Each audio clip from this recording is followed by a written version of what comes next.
여러분, 하나님이 가장 싫어하는 게 뭘까요? 그것은 바로 인간의 죄입니다. 그러면 왜 하나님이 죄를 그렇게 싫어하죠? 그것은 다름이 아니라 하나님은 거룩하신 분이기 때문에. 하나님은 성품이 거룩하세요. 거룩하다는 말은 구별되다는 뜻도 있고 깨끗하다는 뜻도 있고 성스럽다, 그런 의미가 거기에 있는 거죠. 하나님은 거룩하신 분이에요. 여러분, 사람도 깨끗한 걸 좋아해요? 더러운 걸 좋아해요? 깨끗한 걸 좋아하죠. 동물들 중에는요, 더럽고 지저분한 곳에도 밥도 먹고 먹이도 먹고 잠도 자고, 뭐 돼지나 소 같은 거 보세요. 우리 사람은 어떻게 거기 생활하겠어요?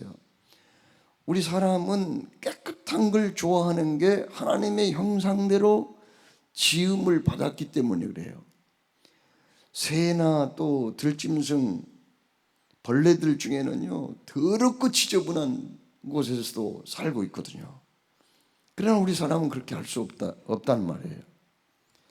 자, 하나님은 거룩하신 분이에요. 구별되신 분이에요. 깨끗하신 분이에요. 성스러우신 분이에요. 그런데 죄라고 하는 것은 이렇게 더러운 거예요. 지저분하게 만드는 거예요.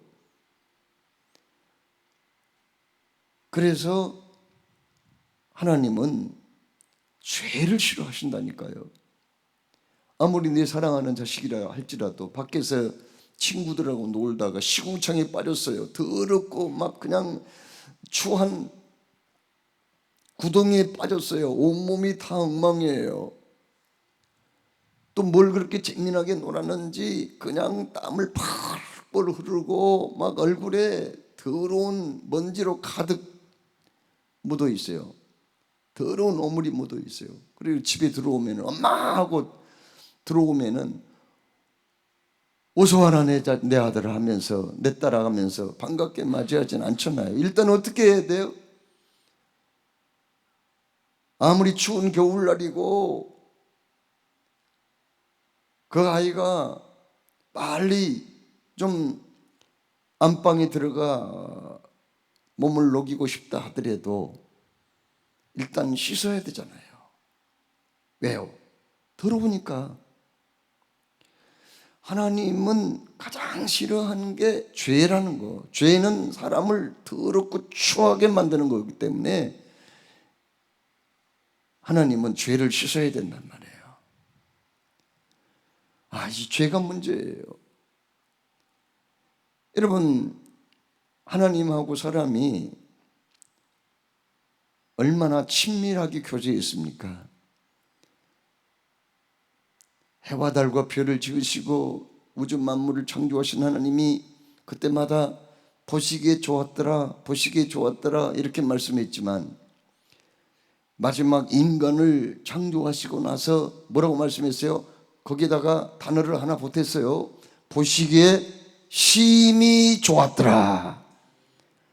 우리 사람을 지으시고 그렇게 좋아하신 하나님이셨는데 어느 날 변했습니다. 왜요? 우리 인간이 죄를 범했거든요. 어떤 죄를요? 하나님을 배반하는 죄를 지었어요. 불순종의 죄를 지었다고요. 그래서 어쩔 수 없이 그 하나님이 지으신 아름다운 낙원 에덴에서 내쫓아버릴 수밖에 없게 된 거예요. 원래 사람은 죽도록 지어지지는 않았어요. 그런데 너는 정령 죽으리라 죽음을 명하셨거든요. 사람이 죽는 것보다 더 큰 일이 어디 있어요? 이 문제보다 더 심각한 게 어디 있냐고요. 정령 죽으리라 이렇게 명하신 거예요. 왜요? 왜 그렇게 하셨냐고요. 하나님은 죄를 싫어하신다니까요. 거룩하신 분이니까요. 깨끗한 걸 좋아하신 분이니까요. 성스러우신 분이니까요.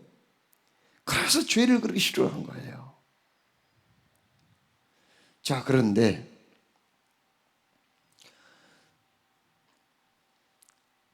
하나님은 거룩하신 분, 공의로우신 분이라는 사실은 맞지만은 그 외에 또 다른 중요한 성품을 하나 가지고 있어요.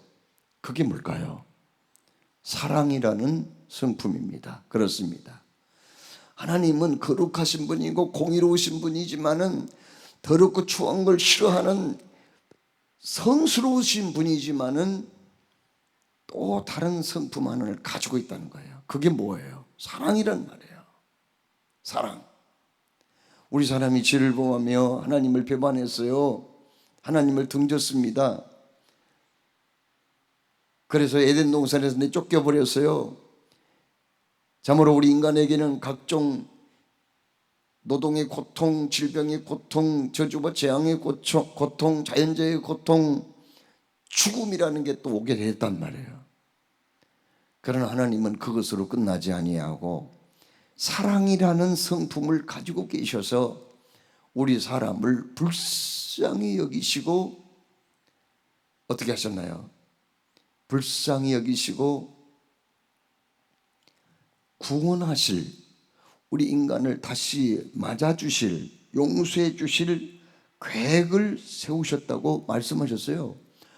이 계획은 언제부터 세우셨나요? 오래됐어요. 오래됐다니까요. 정말 선악을 알게 하는 나무의 열매를 먹지 말라. 내가 먹는 날에는 반드시 죽으리라. 그렇게 창세기 2장에 말씀하셨잖아요. 그런데 바로 창세기 3장에 2장에 그렇게 말씀하셔놓고 바로 3장으로 넘어가서 뭐라고 말씀했어요? 3장 21절에 여호와 하나님이 아담과 그의 아내를 위하여 가죽옷을 지어 입히시니라. 왜 가죽옷을 지어 입혔어요? 내쫓아버리면 그걸로 끝나는 거 아니에요. 그들이 죄를 보면서 하나님을 배반했는데 왜 또 가죽옷을 지어 입혔냔 말이야. 자기들 살든지 죽든지 알아서 하라 그러지. 가죽옷을 만들려면은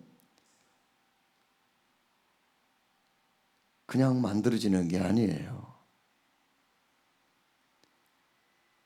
가죽, 짐승의 가죽으로 옷을 만들었으면 짐승이 죽어야 되지 않겠어요?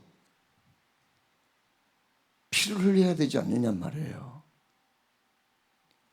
그런데 세례 요한은 예수님을 짐승으로 비유를 했습니다. 예수님이 자기에게 다가오시는 걸 보고 예수님을 향하여서 많은 사람들에게 뭐라고 얘기한지 아세요? 보라, 세상 죄를 지고 가는 하나님의 어린 양이로다. 이렇게 동물로 표현한 거예요. 어린 양은 동물이잖아요.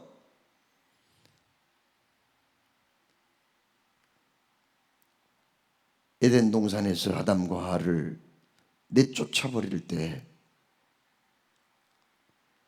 그때 그들에게 옷을 지어 입혀주시기 위해서 죄 없는 짐승들을 잡아 죽였어요. 누가요? 하나님이요. 도대체 짐승이 몇 마리나 두 사람 몫으로 옷을 지어 입히려면 몇 마리나 죽었는가는 모르겠어요. 그러나 피 흘려 죽었잖아요. 바로 그때부터 하나님께서는 우리 인간을 용서해야 되겠다, 구원해내야 되겠다, 그들을 살려줘야 되겠다, 이런 계획을 세우시게 된 거죠. 그래서 죄 지은 사람들에게 너희들 회개하고 돌아와라, 돌아와라. 내가 너를 받아주고 싶어, 용서해주고 싶어. 너희들이 잃어버린 아름다운 낙원 에덴을, 아니 그보다 더 훨씬 좋은 천국을 준비해 놓고 너희들 그곳에 들어오게 하고 싶어. 그 얘기가 구약의 얘기예요. 구약 성경의 얘기예요. 그러면서 우리 인간들에게 깨닫게 하려고 그 에덴 동산 앞에서 거기 죽었잖아요. 누가요? 짐승이요. 왜요? 아담과 하와 옷을 지어 입히려고. 그렇게 했던 것처럼 진정한 하나님의 어린 양을 너희들을 위해서 죽게 하고 죄를 내가 속죄하리라, 이런 계획을 세우시고, 사실은 어떻게 너희들이 이걸 깨닫고 회개하라는 뜻으로 그렇게 구약에 많은 제사를 드리도록 한 거예요. 그냥 드린 게 아니라 짐승의 피로 제사를 드리게 한 거예요. 얼마나 창세기 아브라함 때부터 짐승 잡아가지고 그렇게 피의 제사를 많이 했어요. 아브라함뿐인가요? 이삭과 야곱, 그의 후손들, 나중에는 네 지파, 아예 한 지파를 정해서 너희들은 짐승 때려잡아 피의 제사를 드리는 것에 전담하라, 이렇게 명하시고 계속 피의 제사를 드리는 거예요. 그런데 이 피의 제사는요, 이 드리는 피의 제사는 이건 인간의 죄 문제를, 짐승의 피의 제사 가지고는 죄 문제를 완전히 해결할 수가 없다고 말씀했어요. 3절 말씀, 그러나 이 제사들에는 해마다 죄를 기억하게 하는 것이 있나니, 죄를 기억하기는 해요. 이는 4절, 황소와 염소의 피가 능히 죄를 없이 하지 못함이라. 그러므로 하나님께서는 온전한 제사를 위해서 5절 말씀, 오직 나를 위하여 한 몸을 예비하셨도다. 한 몸, 온전한 제사를 위해서 한 몸을 예비했다는 거죠.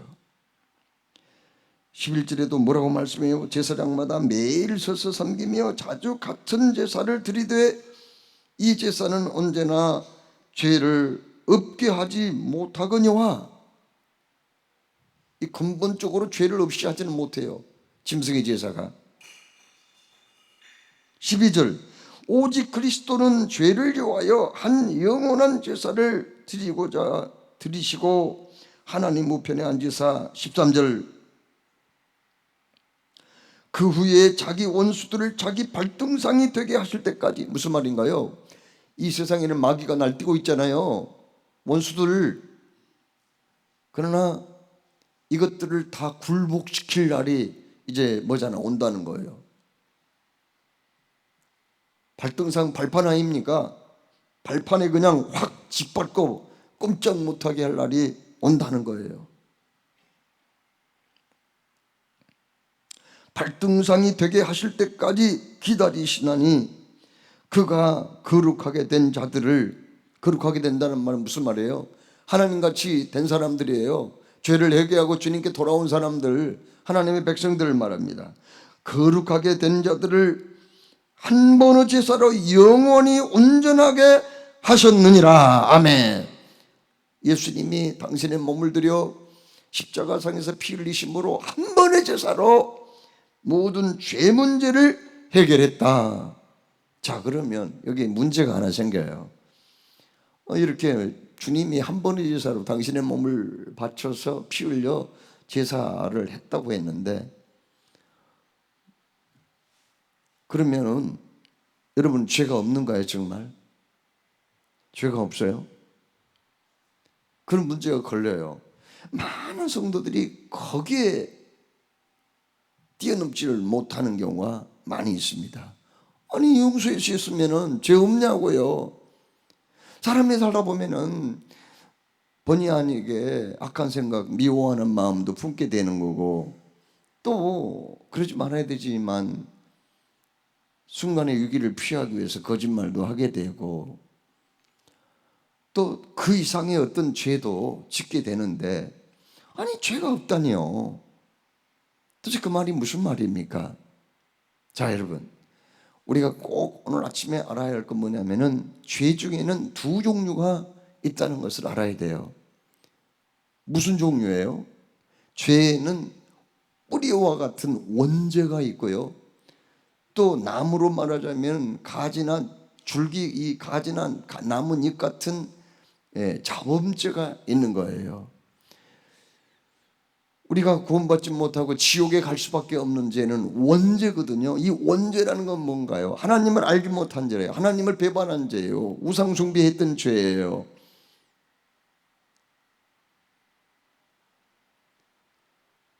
불신의 죄라고요.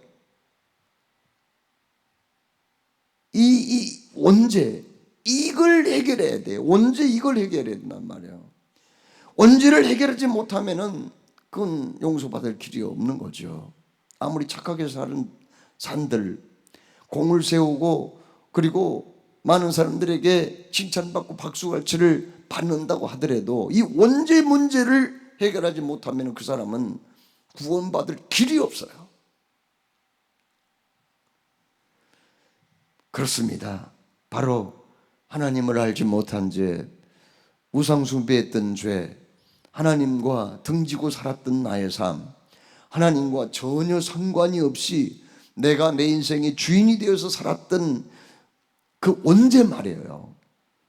이 원죄를 우리 주님이 뿌리와 같은 이 죄를 우리 예수님께서 오셔서 십자가에 못 박히심으로 다 이루었다. 너의 죄값을 다 갚았다. 그 순간 원죄는 완전히 사라진 줄로 믿습니다. 그러면 자범죄는 어떻게 할 거예요? 자범죄라는 건 뭐예요? 구원받았으나 내가 연약해서 지은 죄를 말하거든요. 그건 회개해야 돼요, 안 해야 돼요?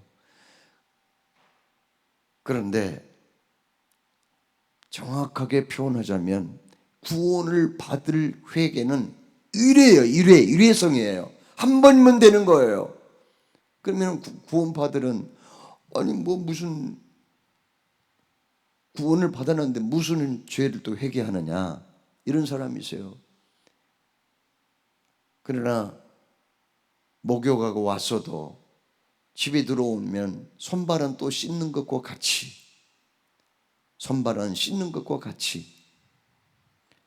우리가 자범죄 가지고 지옥에 가는 건 아니지만 예수 믿고 거듭난 후에 하나님의 자녀가 된 후에 죄를 지었다고 해서 지옥에 가는 건 아니지만 그것도 회개를 해야 되는데 그 회개는 회개라는 단어를 쓴 게 아니라 원래는 자백이라는 단어를 써요. 자백한다는 거예요.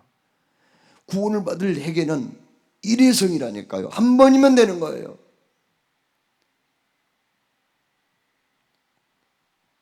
그리고 자범죄는 우리가 자복 혹은 자백을 하는 거예요. 하나님 앞에. 왜 그걸 해야 될까요? 하나님하고 친밀하게 교제하기 위해서. 하나님은 더러운 거 싫어하잖아요. 아무리 내 자식이라도 그냥 밖에서 흙 만지고 장난감으로 실컷 놀다가 손이 더러워져가지고 발이 더러워져가 오면은 바로 밥상에 데려와서 밥 먹이지 않잖아요. 좀 씻어야지요. 더러워진 손을.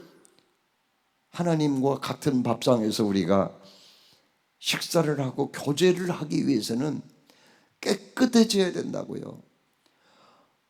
어린아이가 그냥 뭘 먹고 싶어서 엄마 배고파 하면서 손을 내미는데 먹을 것 좀 줘, 과일 좀 줘 손을 내미는데 손이 너무 더러워요. 애끼로마 손 좀 씻고 와라. 어서 깨끗하게 씻고 와.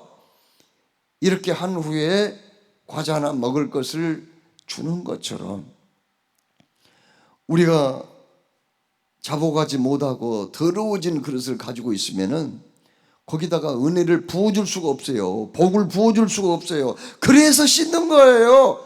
예수 믿는 구원받은 사람도 씻어야 돼요. 왜요? 은혜 받아야 되니까, 복 받아야 되니까. 그래서 요한복음 13장에 예수님께서 최후의 만찬을 하시고 제자들의 발을 씻겨주셨거든요. 그러니까 베드로가 너무 황송해가지고 주님 내 발 못 씻어요. 내 더러운 발을 어떻게 씻어요? 그때 예수님이 뭐라고 말씀하셨어요? 내가 너를 씻어주지 아니하면 네가 나와 상관이 없느니라. 8절 13장 8절에 요한복음 그렇게 말씀하죠. 그랬더니 베드로가 또 뭐라고 얘기했냐면 그러면 주님 내 발뿐만 아니라 손과 머리까지 씻어 주옵소서 했더니 요한복음 13장 10절에 이미 목욕한 자는 발밖에 씻을 필요가 없느니라. 온몸이 깨끗하니라. 너희가 깨끗하나 다는 아니라. 가룟 유다를 의미하거든요. 여러분, 우리는 이미 목욕을 한 상태라고 말이에요. 손발은 씻어라 그 말이 아니에요. 내 온몸까지 다 씻어주십시오. 아니야, 너는 몸은 깨끗해. 구원받았어. 자, 여러분, 오늘 왜 하나님은 죄를 싫어하시는가? 죄 중에는 무슨 죄가 있는가? 예수 믿고 거듭나고 하나님의 자녀가 된 사람은 죄를 어떻게 하나님 앞에 고백해야 되는가? 오늘 히브리서 10장 말씀을 통해서 우리에게 깨우쳐 주셨습니다. 주여, 내가 늘 목욕은 했지만 손발은 씻겠습니다. 아버지에게 더 가까이 가서 은혜와 복을 받기를 원합니다. 기도하겠습니다.